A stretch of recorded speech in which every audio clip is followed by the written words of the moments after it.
Bonjour à tous, j'espère que vous allez bien. On se retrouve pour le brief du vendredi 7 avril 2023, donc le dernier brief de cette semaine. On se fera un petit point Bitcoin qui continue de ranger, qui est pas franchement intéressant. Et on se fera un petit point sur Ethereum. Je vous avais parlé de Polkadot, donc j'en parlerai si je l'ai préparé ici en fin de brief du coup. Et on fera un petit point NFP. Je ferai pas une analyse macro parce qu'il s'est pas passé grand chose. Et aujourd'hui c'est férié aux US. Mais on parlera du NFP, donc les chiffres de cet après-midi, un petit peu leur impact. Donc on va commencer par ça d'ailleurs directement. Donc ici nous avons cet après-midi, donc 14h30 heure française il me semble, les chiffres du NFP qui vont tomber. Donc pour ceux qui se demandent c'est quoi le NFP tout simplement, le NFP c'est en gros la mesure du total d'emplois qui vont être créés.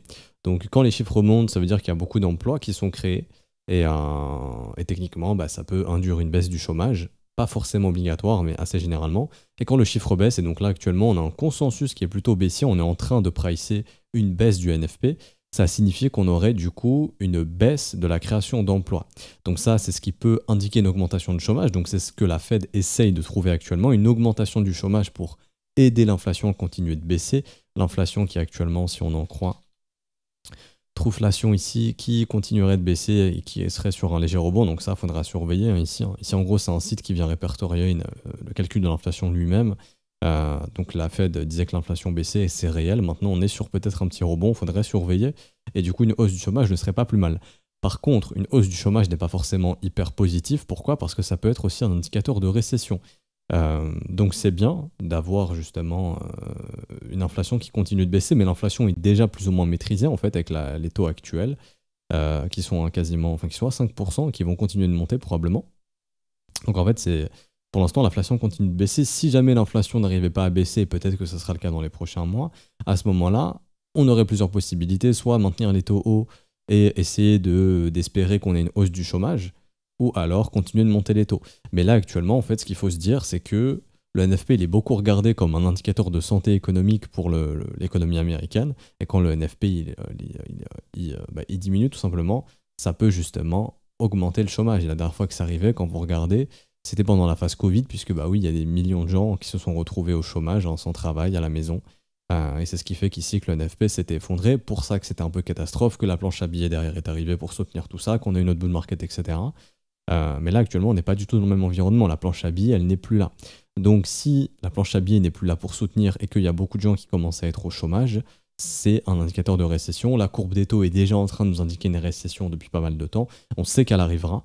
Maintenant est-ce que les chiffres commencent à le montrer aussi? Là on verra, mais techniquement en tout cas via le consensus qu'on est en train de se bouffer actuellement, qui est un consensus baissier, qui est déjà pricé très très probablement, on aurait une baisse de la création de l'emploi et donc peut-être par la suite mécaniquement une augmentation du chômage, et à voir si ça va durer, parce que si le NFP baisse de plus en plus et qu'on a de plus en plus de gens qui vont être au chômage, oui certes c'est positif pour l'inflation, mais dans un contexte où l'inflation est maîtrisée, si les gens ne retrouvent pas de taf, c'est un peu galère, c'est un peu la merde, et justement ça fragilise l'économie américaine. C'est une chose qui est pas mal regardée. Donc les marchés sont fermés aujourd'hui. Je vous parle par exemple du S&P 500, du Nasdaq, etc. Il n'y aura pas de cotation, ce qui veut dire qu'il n'y aura pas comment dirais-je, d'action-réaction via la sortie des chiffres. Par contre, ça peut se retranscrire sur le Bitcoin. Et le Bitcoin, sa réaction à lui pourrait peut-être nous indiquer la réaction de lundi. Donc si c'est une réaction haussière, ça pourrait peut-être indiquer une réaction haussière pour lundi pour les autres marchés. Si c'est une réaction baissière, ça pourrait peut-être indiquer que les indices vont ouvrir en baisse lundi, donc le Bitcoin serait un bon indicateur, puisque lui, il se trade 24-24, 7-7. Il est dans un environnement qui est entre guillemets non régulé, donc on peut trader H24 le Bitcoin. Et donc le Bitcoin toujours en range, vraiment ça va être très simple aujourd'hui. Je vous ai tracé le range, haut du range on est plutôt vendeur, bas du range on trouve des achats. Cassure du range, ça peut être haussier si ça tient, parce que si ça réintègre, c'est bearish, tout simplement. Faire ça, ce serait baissier. Faire ça, ce serait baissier. Et par contre, faire ça, ce serait très haussier. Okay, donc si vous cherchez un setup haussier, c'est vrai que celui-ci, là, il peut être vraiment très pertinent. Cassure, réintégration, support. Et là, on va dans l'autre sens. Merci, c'était un fake out. On est venu récupérer tous les stops. Un peu comme ça avait été fait ici. On vient récupérer tous les stops. Merci, au revoir. Ça pourrait être exactement la même chose. Et donc, être le fameux scénario, je viens combler les trous dans le volume profile, je réintègre. Merci, au revoir. Et donc, ceux qui veulent vraiment le bon signal haussier, ce serait la réintégration. Et derrière la forme de support, ok. Et donc tant qu'on est dans le range, tout simplement on fait yo-yo, donc là je vais l'étendre d'ailleurs, et je vais l'étirer un petit peu, coordonnées, on va passer sur du 350. Voilà, c'est le range, on est au mid-range, c'est le pire endroit pour se positionner. D'ailleurs, dans un range, hein, c'est ici. Le meilleur positionnement, c'est en extrémité ou en mode chasse au stop, donc ici. Pour un vendeur et pour un acheteur, c'est ici et là-dedans. Donc tout ce qui est sous les stops est ici pour un acheteur. Ok.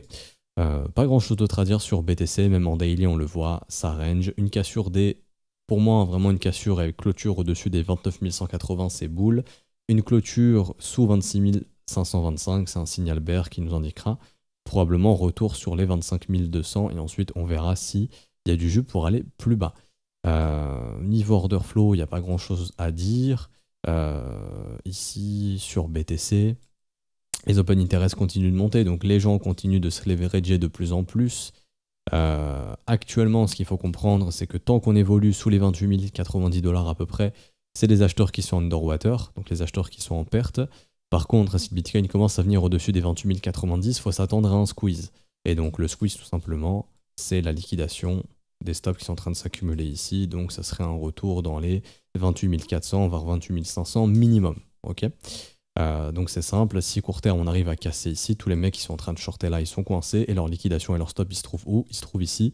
Donc ce serait l'objectif de revenir dans les 28 500 $. En revanche, tant qu'il n'y a pas de réaction acheteuse, tant qu'on n'arrive pas à repasser au-dessus de la box violette, c'est les acheteurs qui continuent d'être underwater et à ce moment-là, ça nous ouvre les portes à revenir chasser les stops d'ici, creux, donc au minimum vers les 27 600 $ pour la session d'aujourd'hui. Et s'il n'y a toujours aucun signal acheteur, bon bah on va revenir tester le V-bottom d'ici et le gros recover qu'on a eu ici vers les 27 200 à peu près. Et si ça casse, bon bah à ce moment-là, l'objectif c'est de déloger les acheteurs probablement de cette zone. Pas grand chose d'autre à dire de plus. Les fundings témoignent qu'il y a beaucoup de doutes et d'incertitudes. On n'est vraiment pas dans une conviction de rallye haussière. Pour ça que tous les dips, s'il n'y a plus de conviction haussière, ce serait de bonnes opportunités d'achat. Ethereum, assez rapidement, lui, il est en mission réintégration ou pullback. C'est-à-dire qu'en gros, l'objectif pour Ethereum, ce serait tout simplement soit de réintégrer. Donc ça veut dire qu'en gros ici, donc là on a eu les chasses au stop, etc. Puis la cassure, donc ce serait on reteste et ça tient et on y va, ok. Ou alors, tout simplement, la réintégration. Donc c'est-à-dire que ça ne tient pas de pullback. On fait ça en résistance et à ce moment-là, ça c'est un signal baissier. Ça veut juste dire qu'en fait, ici, c'était un fake-out du range, une réintégration. Et derrière, généralement, l'objectif, c'est de chasser dans le sens opposé, donc ce serait sous les 1680. Ça n'arrive pas toujours, ok, on pourrait très bien aussi juste faire ça, retourner dans le bas du range et que ça tienne. Mais généralement, quand vous regardez des ranges qui cassent, qui fake-out, c'est jamais bon signe. Hein. C'est très souvent signe de cassure dans l'autre sens par la suite. Donc ça serait à surveiller avec toutes ces créations de creux ici qui apportent justement des stops et des liquidations dans cette zone de rechargement. Encore une fois, ça ne veut pas dire qu'on y viendra, parce que c'est un dip qui est assez important. Et si ETH fait un dip de 17% à peu près, c'est que Bitcoin il serait sur un dip de minimum, je pense, 12% à peu près, 10-12%.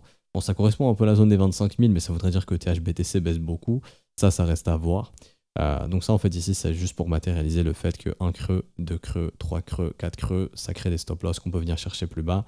Les points verts ici, ça correspond juste aux stop acheteurs qui ont déjà été pris. Les points rouges, ça correspond aux stop vendeurs qui ont été pris pour lire un petit peu comment le marché se déplace et où est-ce qu'il vient et pourquoi il y va et comment il réagit une fois qu'il y va. Une fois qu'il stoppe des vendeurs, est-ce qu'il reste au-dessus et il consolide et il est prêt à repartir ou est-ce qu'il réintègre? S'il réintègre, c'est que c'est pas forcément bullish. Pareil, quand vous chassez des acheteurs et qu'on réintègre, c'est que c'est assez haussier comme ici par exemple. Pas grand chose de plus. La différence avec Bitcoin et Ethereum en termes d'order flow, c'est que sur Ethereum, il y a beaucoup de. Enfin, il y a une grosse baisse d'open interest, donc il y a un gros manque de conviction. Il y a de la peur en fait actuellement, vu que les positions se ferment. Les gens ont du mal à rester en position, donc les acheteurs ont peur, les vendeurs ont peur. Il n'y a pas plus d'informations que ça. Les fundings viennent un petit peu dans le négatif, donc il y a beaucoup de doutes et d'incertitudes également. Ça, c'est bon pour initier des rallyes haussiers, hein, bien évidemment. Maintenant, est-ce qu'on a besoin d'un petit dip, dernier petit nettoyage pour le final mai-juin? Pourquoi pas? Personnellement, je pense toujours, tant que je vois ce graphique, que mai-juin, on s'attend à avoir des objectifs plus hauts. Pour moi, c'est toujours au moins 1,38,2, entre 38,2 et 0,5 les objectifs, pardon. Et ça correspond à peu près à la zone des minimum 36 000, 42 000 $ pour mai-juin. D'ailleurs, objectif retracement de moitié en moitié moins de temps. Ça ferait un Bitcoin à 42 000 pour fin mai, voire début juin. Ce qui me paraît pas impossible, hein, vu qu'on est que début avril et qu'il reste à peu près 2 mois, un mois, on va dire un mois et demi pour faire ça. Donc est-ce qu'avant il y a besoin d'un dip, hop, on y va, ou est-ce que c'est bon en fait, on reste dans le range et on va finir par breakout et y aller. Ça, c'est ce qui reste à voir. Mais personnellement, je pense, vu l'incertitude, vu les spreads qu'on a, vu le sentiment qui est très fébrile, le public n'est pas encore là, j'en ai déjà parlé, mais actuellement, comme je l'ai déjà dit, c'est les derniers survivants qui sont encore dans ce marché-là. S'il y a une smart money qui est dedans, il y a probablement de la smart money, je vois pas qui elle a pu distribuer parce qu'en fait, la grande majeure partie des gens sont déjà dans le train. L'autre partie attend d'acheter beaucoup plus bas. Et donc, à quel moment ils ont distribué en fait? Il n'y a pas beaucoup de vendeurs ici. Donc si tu veux récupérer du gros volume, pour récupérer du gros volume, faut l'appui des médias, faut casser les 30 000 probablement pour que le Bitcoin puisse refaire parler de lui, pour que le public puisse revenir, que les gens se réintéressent à la crypto, pour qu'on puisse leur distribuer ça plus haut. Et actuellement, ces gens-là, je ne les ai pas encore vus. Du coup, c'est ce qui m'invite également à penser que on n'est pas encore dans cette optique d'avoir trouvé notre top. Bon, après, encore une fois, je pourrais changer d'avis si je vois que vraiment graphiquement ça se dégrade, hein, si ça ressemble à ça, bien évidemment. Mais actuellement, bon, difficile de dire que le top il est là, surtout quand moi perso je vois les stats que j'ai qui m'indiquent que clairement les gens sont pas là, hein, clairement. Donc voilà. Et donc j'en profite d'ailleurs en plein brief, j'avais complètement oublié, nouveau concours à 500 € à se partager à 5, donc le concours hebdomadaire, maintenant il y aura un concours toutes les semaines, 500 € à la clé pour 5 personnes, donc 5 chances qui sont proposées ici, vous gagnerez 100 € chacun. Il suffit juste de RT et de like ce tweet, donc ça prend une seconde, de follow notre compte, en plus on partage beaucoup de contenu gratuit, donc n'hésitez pas. Créer un compte sur BitGet, c'est gratuit, c'est rapide, c'est 100 KYC, vous pouvez trader 100 KYC, donc sans carte d'identité, vous pouvez withdraw vos fonds sans carte d'identité jusqu'à 50 000 $ par jour, donc vraiment c'est exceptionnel. Et également un marché spot qui est très garni, et vous pouvez vraiment trader comme vous le souhaitez. Donc ça prend vraiment 1 minute, et une fois que ça c'est fait, vous allez dans votre dashboard, donc ça pareil, c'est écrit en gros, user ID, vous le mettez en commentaire, donc je pense que certains ont déjà dû le faire. Voilà, il a mis son user ID, il a identifié son collègue, et c'est bon, ici aussi, ici, donc voilà, c'est juste ce qu'il faut faire, ok?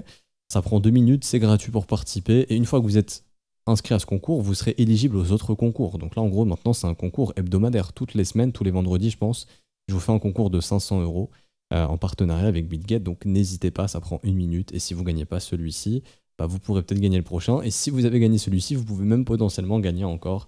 Bon, ça c'est très très peu probable, mais sait-on jamais. Enfin, si vous avez gagné le précédent, peut-être que vous allez gagner celui-ci, très peu probable en termes de probabilité, mais sait-on jamais. Et du coup, pour finir, je passe au niveau des ALT, parce que les indices pour moi, la macroéconomie ne sert pas à grand-chose, vu que c'est férié, j'ai pas grand-chose de plus à dire que mercredi.